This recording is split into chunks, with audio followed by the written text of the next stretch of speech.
Hey everyone, welcome back. In this video, I'll show you how to speed up your Windows experience with Flow Launcher step by step.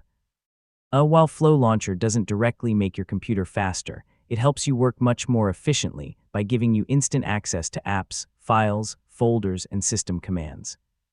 So let's get started. First, make sure Flow Launcher is installed and running on your Windows computer. Open it using the default keyboard shortcut, which is usually Alt and Space. This lets you launch the search bar instantly without opening the Start menu every time. Next, use Flow Launcher to quickly open your favorite applications by typing just a few letters of their names. Instead of searching through menus or desktop shortcuts, you can launch programs in seconds, saving time throughout your day.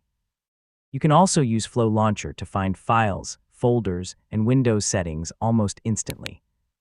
Instead of manually browsing through File Explorer or the Settings app, simply type what you're looking for and press Enter to open it right away. To make Flow Launcher even more useful, enable the plugins you need from the Settings menu.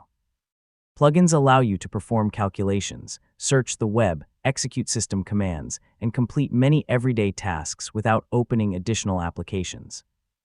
You can also configure Flow Launcher to start automatically when Windows boots, so it's always ready whenever you need it. Finally, keep Flow Launcher updated to the latest version. Regular updates often include performance improvements, bug fixes, and new features that help provide a smoother experience. And that's it. You now know how to speed up your Windows workflow with Flow Launcher by reducing the time it takes to launch apps, search files, and complete everyday tasks.